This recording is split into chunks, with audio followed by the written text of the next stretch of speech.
Mayong adlaw and welcome to the second episode of My Government. I am Ferdinand G.S. Guhilde, the Regional Election Attorney of Comelec Region 7.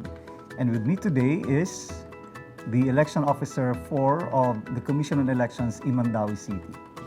Her name is Attorney Ana Flor Abelgas Guhilde. So today we will be discussing the continuing voters registration in the Commission on Elections, especially in Mandawi City. Okay, Attorney Guhilde, you look familiar, huh? Have we met before? Maybe I look like your ex-girlfriend. Sige, bitaw. Atong hisgutan karon ang continuing voters registration sa Mandawi City. So, kumusta man? So far, registration in Mandawi City is picking up. It's slowly increasing. No? The numbers of voter registrants are increasing every week. And it will further increase pag moabot na ang atong deadline, which is September 30, 2021. Okay, September 30, 2021. Yes, this year. Doon na ba tayo gitan-ong mahimong extension para sa voters registration? I hope we will not be talking about extension because we still have time. So we have at least 4 months, 3 to 4 months to register. So they should find time para magparehistro. They should visit their COMELEC offices right now. Okay. So, pananglit ako, gusto ko magparehistro. What do I need to bring to the COMELEC? Okay, you must bring a valid ID, and if you don't have any valid ID, you can bring any supporting document like your birth certificate, marriage certificate, or your baptismal certificate. Even your school records will suffice, like your records in school, no? You can bring it in the office. And it would be better if imo na daan i-download ang form for registration para you can fill it out. Okay, And asa man then- ka maka-download sa form? Yeah, you can download it sa COMELEC website. And then, ang atong mga opisina na ay mga COMELEC web pages or transaction pages, nga pwede nila ma-download dito ang mga form. At the same time, they can also book an appointment online para dili sila walk-in nga basin magdasok nga to ang mga tao sa opisina. So, mas better if mag-set sila appointment online, they specify the date and the time that they prefer to go to the office. Ang atong office hours is Monday to Fridays, 8 a.m. to 5 p.m. Okay, so you said nga pwede sila mag-book online. Yes. So, dili mahimo nga mag-walk-in lang? We cater to walk-ins also, but it would be better if mag-appointment sila online. Especially if padulong na deadline, gani, inya basin magdasok ang mga tao. So at least atong ma-manage ang crowd. But even if they don't set an appointment online and if manageable ra ang crowd sa office, we still cater to them. Okay, so considering that Mandawi City is a highly urbanized city, mga pila man ang average karon sa nagparehistro? So far, ang atong average is mga 150 a day. That's actually low. Before, mag-expect tag mga 200 to 300 a day. Pero kana nga number siguro moabot na siya kung hapit na ang deadline. Murag kasagaran gyud tao mo rehistro padulong deadline. Okay, so kana makita nato sa TV nga nagkagubot ang mga tao, taas ang linya sa COMELEC offices.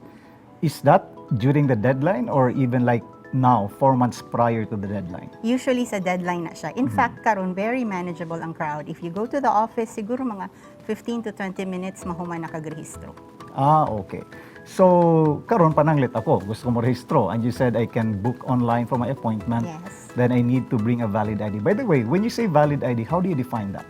Valid ID can be your PRC ID, driver's license, SSS ID, PhilHealth ID, Pag-ibig ID, any ID that will show your identification. Okay. You'll Pananglit show your nagtrabaho name. ko in a private sector. Can that be used? Can that qualify as a valid ID? Yeah, for as long as your name is there and it is signed by the company representative. Okay. So, are there certain qualifications for me to register? I mean, can anybody just go to the COMELEC and say, I want to register? Okay, you need to be a Filipino citizen to register. And then aside from that, you must also be a resident of the Philippines for at least a year on or before Election Day. And a resident of the city or municipality where you propose to vote at least 6 months on or before Election Day. Okay. Which Okay, in this so, case is May 9, 2022. Okay, so you mentioned nga atong 6-month residency period is reckoned towards the date of election and not towards the date of registration. Yes. Are you saying then that pananglit ako, trip lang nako, moyon ko, okay, I'd like to register in Mandawi City, even if I'm not a resident of Mandawi City. Pwede ba kumuha to, magparehistro? If you plan to transfer to Mandawi at least November this year, and be a resident of Mandaue, meaning you will really find a location, a barangay in Mandaue City where you will reside. So by then, when you transfer by November, by May 2022, that's already 6 months. So even if Okay. you register now, so at least by then, that's already 6 months on or before election day. Okay, so in other words, even if dili ko residente sa Mandaue City, today, Yes. I can go there and register. Yes. Provided... Provided you must really reside by November, the latest this year. Okay. Okay, nindot na no, kay actually, daghay mga tao nga mo pasangil sa COMELEC nga mo rehistro kuno taog flying voters. And by flying voters, they mean nga kani mga tao nga dili residente pero nagparehistro sa usa ka city or municipality. What's your take on that? Okay, for as long as they transfer residency at least 6 months before election day, and then their application form is actually under oath. So they can be liable for perjury should they lie that they are not really residents of Mandaue, nor they plan to transfer to Mandaue, or Yeah, in okay. any other municipality or city for that matter. Yeah, because I remember, no, even in the Constitution, it is written there that the act of registration is actually a proposal to vote. Yes. So meaning, kung asa kaganahan mo rehistro, pwede nimo piliun provided mahimo ka nga resident nga place or municipality or city 6 months prior to the date of elections. Yes. Okay. So at least naklaro na nato no nga ang residence period nga required para ka makaparehistro is 6 months towards the date of elections and not towards the date of registration. Okay? So aside from that, naghisgot ka ganin og Filipino citizenship. What about if I'm a dual citizen? Filipino citizen and at the same time American citizen. Can I register still? Yes, you can still register because you are still a Filipino citizen as well, provided you are a resident of the Philippines for at least a year and a resident of the city or municipality where you propose to vote. By the way, I would like to emphasize now nga when they file their application, they are not automatically voters. It is still an application. Okay. It will be subjected to an election registration board hearing where their application will either be approved or disapproved. Okay, sa may mo approve or mo disapprove sa ilang application? Okay, the members of the election registration board is composed of the election officer as the chairperson, and then in the case of Mandaue, the members are the local civil registrar and the DepEd superintendent. Okay. So in other words, it's a collegial body because Yes. kasagaran man gud no, ang impression sa mga tao is it's only the COMELEC or the election officer that approves the application for registration. Yes. So there are 3 people there. Yes. So we have the chair coming from the COMELEC, the vice chair is coming from the LCR. There's no vice chair, just Okay. members. Just members, LCR and DepEd. Yes. Okay, so it's a collegial body. Tulo ka tao ang mo-approve sa inyong application for registration. Kay kasagaran man gud no, dunay mga botanteng magparehistro then mo post sila sa social media. Moingon din sila registered nako. Yes. And ilang ipakita ang ilang acknowledgement receipt. So kanang acknowledgement receipt diay, it's not yet a proof of registration. Not yet. So you will be considered a voter once your registration or application for registration is approved at the end of the quarter. So katong mga nagparehistro January to March, ang ilahang application was approved last April. So ang mo rehistro karon April, May and June, ang ilahang application will either be approved or disapproved this coming July. So it's quarterly. Okay, it's quarterly. So in other words, dili pa day sigurado nga registered na ka. Yes. Kung manakuhaan kag biometrics and everything. By the way, no, there's another question nga daghay nang utana ani. Kailangan ba mo adto gid sa COMELEC para magparehistro? Can we have like online registration? Okay. Unfortunately, wala pa taan ng online registration. What we have is only online appointment. Okay. And you can download your forms and fill it out. No? But as to registration itself, you need to have personal appearance. You need to go to the office to have your biometrics taken. So at the good, your picture or your photograph, your signature, and your thumb marks, it has to be at the office. Okay, and also I think you mentioned earlier nga ang atong voters registration, application for voters registration is under oath. Yes. Asa man sila mohurar? Before whom? Before the election officer. Before the election office. So exactly why kailangan mo adto gyud personally. Yes, and also they need to sign the document in front of the election officer. So in the office it's mismo. In the office mismo. Now, doon na sa mga pangutana, no, kasagaran pangutana, sa moingon sila nga, ngano man yung COMELEC? COMELEC again, no, it's not even COMELEC, it's ERB, Election Registration Board. Ngano man yung COMELEC, according to them, nga dawaton man mas kikinsa ang mo-file sa ilang registration. Okay. The function is actually ministerial. So we accept the application for as long as the formal requirements are there. the entries are filled out. That's what we just check. No? If it's complete on its face, we accept the application as is. And besides, the application is also under oath. So should they lie, they are liable for that. So, Pananglit, I think you mentioned also nga, another requirement is age. How old should you be para ka Okay. magparehistro? Yeah, good question. You must be at least 18 years old. Registration, right? Registration. You must be at least 18 years old on election day. So meaning, even if you're 17 years old now, but you will be 18 years old on election day, which is May 9, 2022, you can register. So meaning, if your birthday will be, let's say it falls on July 20, for example, you can register now. Okay? You will be 18 by July 20. So by then, by May 9, 2022, you're already qualified to vote. Okay. So now, if I'll be 18 Pananglit on election day, I think there's also a new rule where it says nga, automatic mahimo ko nga botante for both. Like, a regular voter and at the same time an SK voter. Yes. Tama ba? Yes, oo. Automatic na siya sa ato ang system. No? So, you're both an SK voter and a regular voter. But for now, we don't have elections yet for barangay and SK elections. Okay.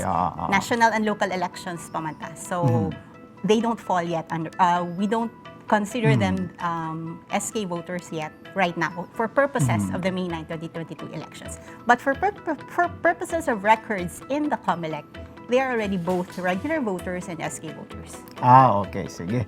So far, so good, no? So, maghisgot taglain para tigihapon sa voters registration when we come back, no? Kung pagbalik sa atong My TV's My Government episode, maghisgot pa taglain nga mga issues regarding the voters registration sa COMELEC.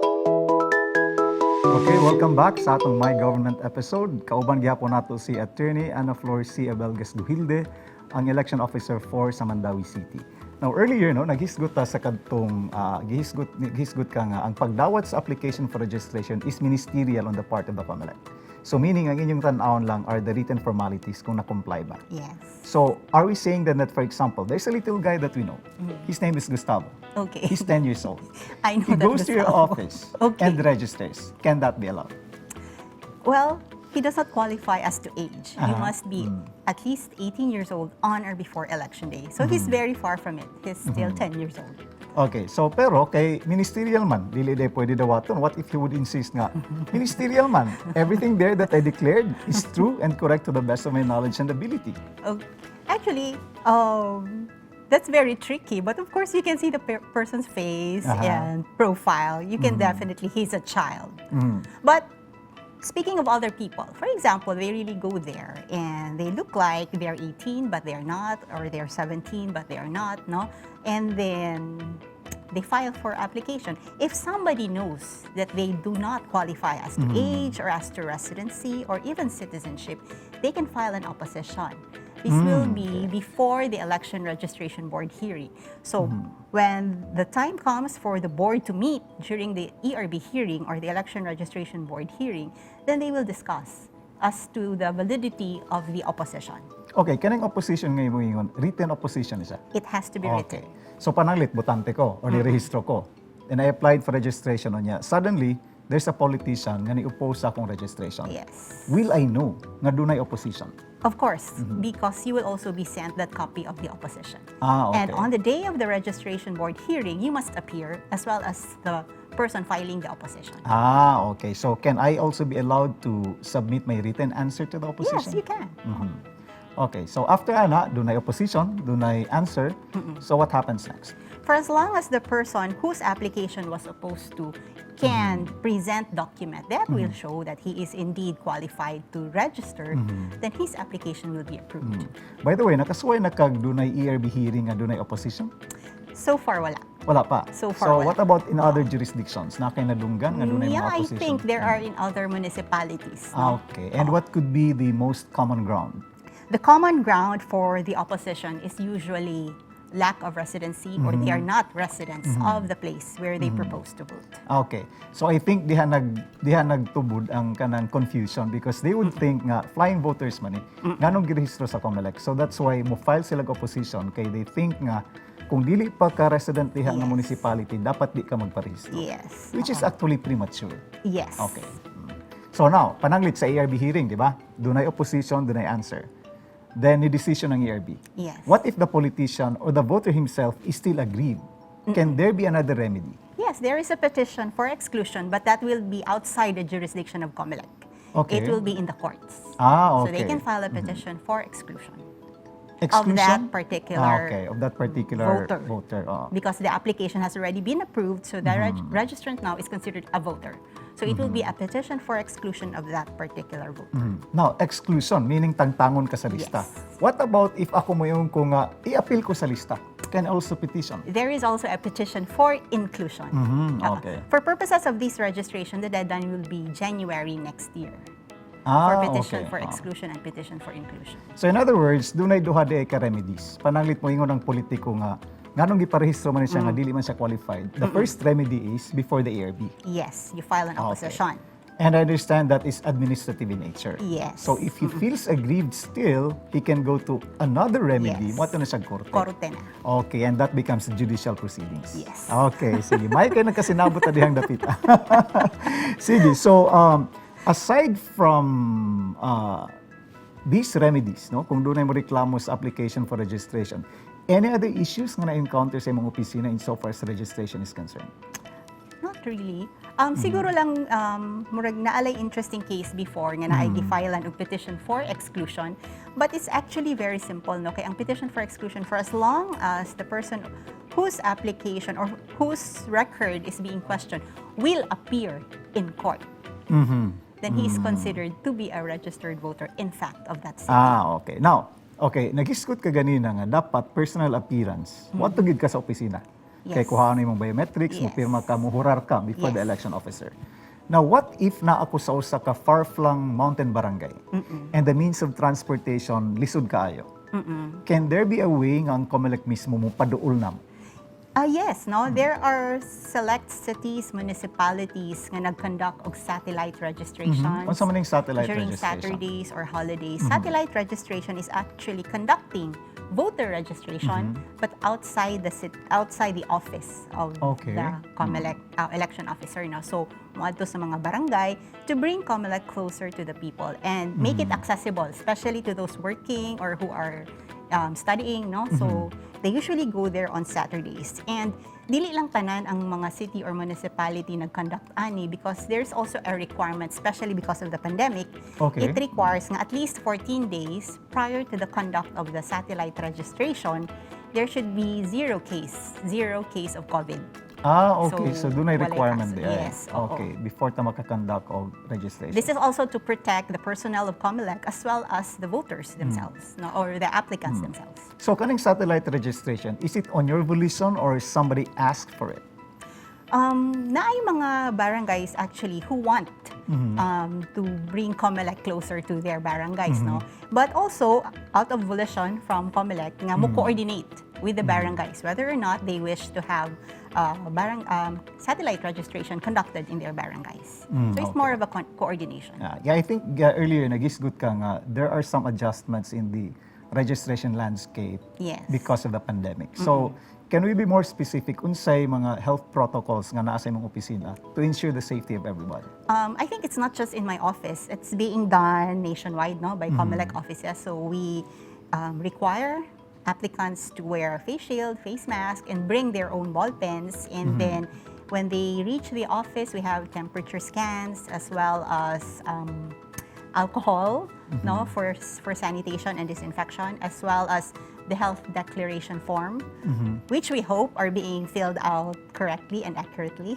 And then the peripherals used for biometrics, it's being sanitized every after a registrant or an No, applicant. okay. That's good to know, no? Pero what if doon ay butante mo ingon manawag sa opisina nga, okay, attorney, gusto ko magparehistro. Pero I want to be assured 100% nga di ko mataptan og COVID. Well, there's really no 100% guarantee. But as much as possible, we try as best as we can to protect them, as well as protect our personnel as well. If they don't want to contract COVID, we also don't want that for ourselves. Yeah, exactly. No, because I think ang kaning atong pagprotekta sa atong kaugalingon against COVID, it's everybody's responsibility. So I think wala nagkulang ang COMELEC dihang dapita. Yes. But at the oo. end of the registrants also, dapat doon na po sila end of the bargain nga ilang mahatag Yes, para oo. everybody will be safe. Yeah, so muna siya nga, we encourage online appointment. Kay basin mo abot ang adlaw nga magdasok silang tanan sa opisina. So at least by online appointment, we are able to manage the number of people who will visit the office on a certain day. Okay, are you saying mag-limit mo sa number of registrants in a day? So far, manageable pa manggod ang crowd. So we don't need to do that. That's why nga maka-cater pa mi sa mga walk-ins. But we don't know in the days ahead, kay basin magdasok na ang mga tao, especially if moabot na ang deadline. Because before, historically speaking basta last day of registration, ang tao moabot mga 1,500 to 2,000 ang ma-register on the last day alone. So, if we can imagine that at this time of pandemic, murag medyo lisod, no, nga magdasok ang mga tao. Yeah, it will be very difficult to enforce social distancing. Yes, oo. Okay. Sige, no, kasagaran no kanang mga deadlines sa registration, nagkagubot ang mga tao taas kay linya. Yes. Dunay mo insist. Dunay gyud masuko gani. In fact, dunay mo ingon nga unsaon ta man, nagtrabaho man ko, nagklase man ko, pananglit. Okay. What's the answer to that? Well, I think the best way to do that is to prevent that. So, dili mag-leave or dili mag-file of leave on the last day of registration. If you can file a leave on the last day, why not file for leave now? No? And better yet, we have registrations conducted even on holidays. Okay. So kung unsay mga holidays nga upcoming within June to September, so mangita lang sila mga holidays, then they can visit the office to register. We're still open 8 a.m. to 5 p.m. No noon break. Okay, so in other words, dili makarason nga tungod nagtrabaho, tungod kay Yes. nag-eskwela. Kay abli day ang COMELEC panahon sa pista official, meaning on a Yes, holiday. yes. Okay, on a holiday. And I find it interesting ba nga ang mga tao, they would say nga nag-file ko og leave from work on the last day of registration. So they want to be accommodated first. Tanan okay. sila magpa-accommodate first because they have a flight, they have all the reasons. So if you can do that on the last day of registration, why not do it now? The Okay. earlier the better, right? Pero sa akong tanaw, no, it's actually very Filipino. It's embedded in our culture nga procrastinators yun ta. No, we wait for the last time or for the Okay. last day. Ang problema lang kay we wait for the last day and yet we blame the institution, and in this case the COMELEC atong basulon Yes. nga di ta ma-accommodate. So are we saying then nga probably on the last day of registration, can there be an instance or possibility nga makabalibad tag botante? Nga gusto magparehistro? Yes, naagyod. Kay, especially now, nga pandemic, no, so we limit the number of people who will visit the office, and then, murag, we just have to manage the expectations of the people. What if 5,000 people visit the office para magparehistro? That's not possible. So, it will take mga, kuan lang siguro, murag based on experience, no, ang ma-manage yun nato nga ma-register in a day, mga 1,000 to 1,500. So imagine if there were 5,000 people lining up and they all want to be registered. So we just have to manage expectations. Of course, that's not possible. Okay. So in other words, much as we would like to, Yes. doon na gyud tayo mabalibaran. Yes. Kay per experience ano sa una katong naapa ko sa registration pod, even lawyers would come on the last day and then they would invoke their constitutional right to Yes. suffrage. So diba, some lawyers would do that. So what's your answer to that? Kung panalit doon ay abogado mo ana sa imong opisina, oy panyera, kahibaw ta nga it's my constitutional right to be registered and to cast my vote. Nganong balibaran man ko karon? Yeah, I understand you're right. But you also need not to sleep on your rights. So in other words, aside from you having the right to Yes. register, doon na pud kay responsibility Yes, you to have an register. obligation as well. Yeah. Tama no kay kasagaran man gud kay mga reklamo on the last day of registration, mo yung sila gibalibaran sa COMELEC, what about the right to vote, what about suffrage? They want to participate in the democratic process pero they actually forgot about the responsibility to be registered. And by the way, so kaning registration, we say continuing registration. Kano sa nagsugod ang kaning registration karon? It actually started last January 2020, last year, no? Okay, so 1 year nang nilabay di ay. Yes. Although ni-stop ta last March kay tungod sa pandemic, so nasuspended ang atong registration, but nibalik ra pud ta end of last year. And it's still ongoing until September 30, 2021, this year. Okay. So today is what? June June 10? June 10. 11, Okay, 11. June 11. So padung pa ta sa September, we have 4 months pa lang. So sakto tayo mong gingon ganino. I so agree with you when you said nga dili ta maghisgot og extension sa voters registration. Kay what if we extend the voters registration? What will happen? If we extend voter registration, naamagutay calendar of activities sa COMELEC. So it will affect all the other activities that we have lined up. So na siya domino effect. Aha. In fact, by September 30, that's the last day of voter registration. Come October 1, that's already the filing of the certificates of candidacy. That's going to run from October 1 to October 8. Okay, I see. Because actually, no, exactly, you use the phrase domino effect. Because if we extend voters registration, it will also extend other preparatory acts to the elections. Oo. We need to print the ballots, so we also need to print the list of candidates. So it will have to be, it's going to be affected. Okay, exactly. Kay doon na sa doon ay misnomer I think sa public nga all that COMELEC does is actually to register voters. It's not only that. There are so many other preparatory acts towards the elections. Yes. It's not only about voters registration. Okay? So, doon na pa tayo hisgutan. We're going to wrap up the discussion on continuing voters registration sa among pagbalik din sa My TV, My Government episode. Okay, daghang salamat. We're back here on My TV's My Government episode. Kauban gihapon nato si Attorney Guhilde sa COMELEC Mandawi City. Now, earlier naghisgot ta sa registration. So, doon ay pangutana. Doon na ba'y certain dress code para ka magpa-register? Kaya di ba doon ay biometric staking? So, kinahanglan ba porma kaayo? Unsa man? Actually, wala yun sa guidelines. No? There's no specific guidelines as to what to wear. No? Pero they would prefer nga at least presentable. Kay it's government ID. Mahugmang gud nga ang imuhang voter certification will be considered a government ID and you can also present it no, sa mga government agencies. Speaking of government ID, usapod sa very popular question sa mga tao is, magparehistro sila, in fact, daghay magparehistro just to have a voter's ID. Okay. Do we still issue a voter's ID diri sa COMELEC? Yeah, we no longer issue voters ID because of the rollout of the Philippine ID system nga gi-implementar karon sa PSA, no, the Philippine Statistics Authority. So we don't issue voters ID anymore. However, katong mga nahirehistro 2011 on or before 2011, naiuban nga they were issued voters IDs. So they can visit or check with their local COMELEC offices if available na ba ilahang voters ID. But not all gihapon ha. Nalaiuban. Sabot pa sabot doon na nagdapunog ng mga voters ID, wala lang gi-claim. Yes, daghan. Okay. So all that they need to do para ma-claim ni is just visit the office and get it. Oo. In fact, in the case of Mandawi, we already sent CDs to the barangays sa list of those with voters IDs. And then I think they also posted it in their bulletin boards. Pero naiuban ni claim, naiuban wala gihapon. Okay. So basig kaning wala mo claim, it's Basin wala either na diri. wala na diri or dagan sila ID or di lang gid sila interesado. Sige. So in other words, actually kaning voters ID man gud no, ang kasagaran o dunay pipila nga magparehistro just to have a voters ID. Tingali that will be beneficial to them kay pero atong klarohon na kaning voters ID incidental ra ni sa imong right to vote. Yes. So in fact, kung mubutar ka, pangitaan ba kag voters ID? Yes, dili ka kinahanglan mag-present og voters ID para makabutar. It's not like a driver's license nga dili ka pwede ka drive kung wala kay driver's license. This one, even if you don't have a voters ID, pwede ka makabutar for as long as you are a registered voter. So, in other words, kung pananglit day mo butar na ko, dili ko pangitaan og ID? Dili, unless siguro naay mo question sa imuhang identity. That's when you present a valid ID, not even a voter's ID, any valid ID which will show your identity. So pwede ra gihapon any valid ID mo i-present. But you don't need to present any ID just to vote. Okay. Sige. So, aside from voters registration, let's talk about something else. Okay. There are some interesting developments nga makita nato sa mga syudad, sa mga munisipyo nga makakita na ang mga tao og mga campaign posters.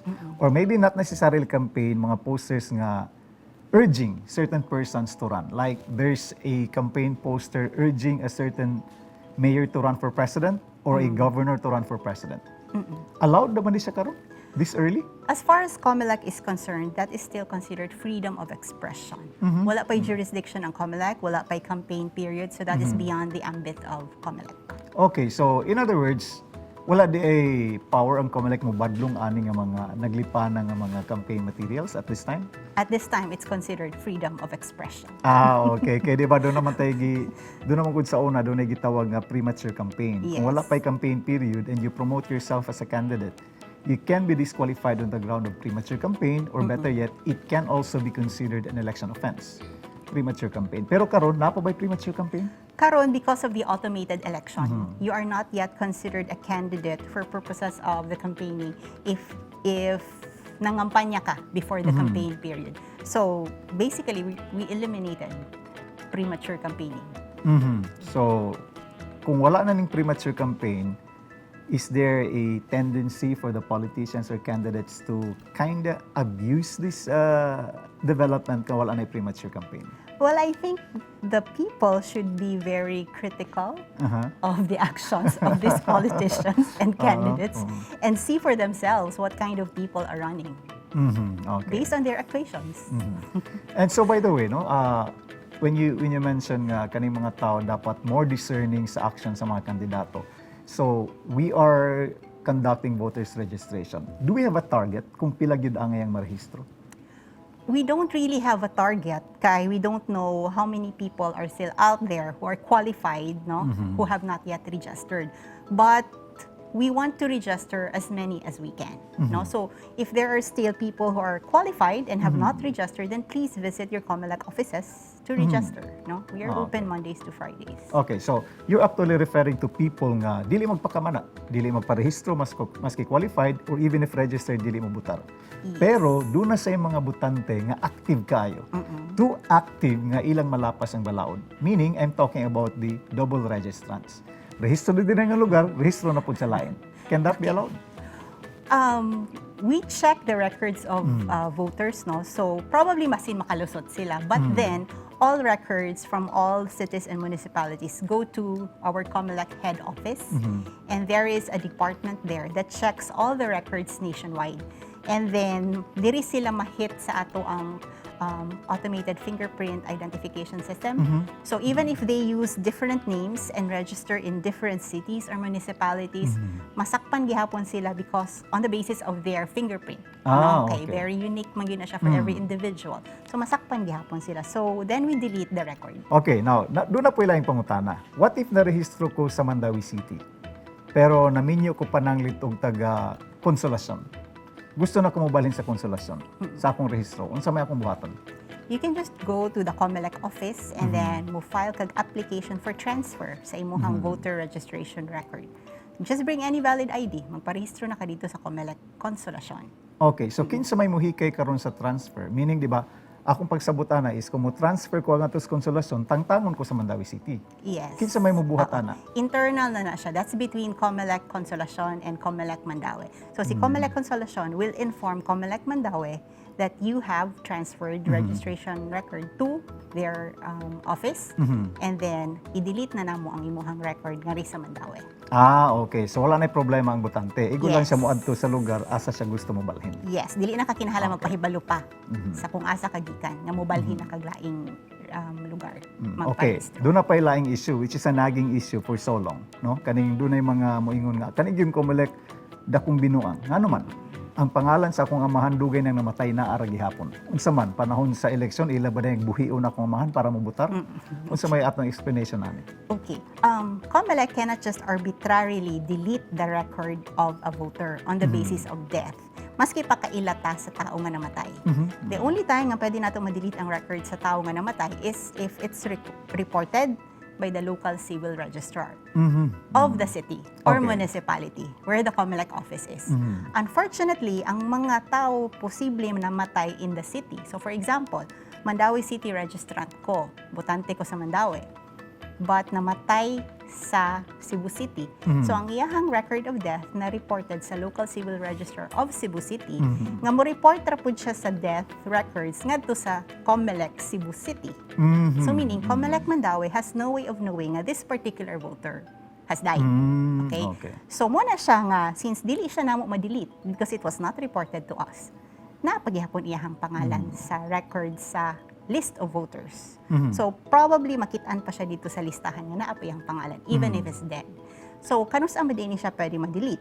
So, pwede siya ma-delete is if naay mo report, next of kin, consent of next of kin, informing us nga, uy, akong papa namatay na, please delete him sa inyong record. That's one. And then, the next thing nga pwede ma-delete iyang record is after 2 consecutive elections, na wala okay. siya kabutar, ma-deleted po iyang record. So, muna, makita pa siya for 2 elections. Okay. So, what if katong iniyong ka nga pwede ang next of kin mo report sa ERB nga namatay na akong amahan, so tangtangan na yung pangalan. Verbal lang, wala sa ihatang document? Na-document nga i-present, that is the death certificate. At the same time, na-form, nga mo okay. fill out siya, nga ni-consent siya, nga i-delete ang record sa iyang amahan. Okay. But sometimes, no, naamang giniuban nga maski pa namatay na ilang amahan or ginikanan or whoever, no, nga igsuon, maski sila, di sila mo consent. Kay they need records pa for death benefits, claims sa ilang mga death benefits. Okay. So, kung ilaha ko nung ipa-delete ang record, di na ko no sila makakuha, no, sa voter certificate of that particular person. Okay, so mura na. So, they don't consent. So, di po na mo ma-delete. Okay, so angay gyud ay nga ang LCR mo report ninyo mohatag ninyo yung list of deceased persons the previous month para dunay authority ang ERB Yes. pag-delete. Yes. Sa iyang butang. Okay, so that explains nga nung nagpabili ng mga pangalan sa patay. So in other words, I think what we're trying to say here is if we want to cleanse our voters list, like for example, makita ninyo nga naa pa ang inyong mga paryente nga patay na, dugay ng patay, you have to go to the COMELEC or to the ERB and present a document nga dugay na din ni tiliwan nga dapat ang tango na nato sa atong voters list. Yes. Diba? Because I think one of the fear there, or I think the speculation is, ipabilin ang patay para dunay lain mo butar on the day of election. Yes. Are there any safeguards against that? Kay what if that happens also? Like for example, senior ang namatay, meaning let's just say Juan de la Cruz Sr., patay na. Doon na siya anak, Juan de la Cruz Jr. So may siya, okay, senior ug junior ay diferensya, basig mailad na ako mga maestra. Pwede ka mo butar. Doon na ba'y safeguard against that? Well, na yung maka-question nga nung nakabutar siya and they can question the identity of the voter. Nga dili na siya mao ang nibutar. So on He the is day not of the election. person he claims to be. Okay. So on the day of election, inside the polling place, doon ay maka-question. Yes. Kinsa man ni sila?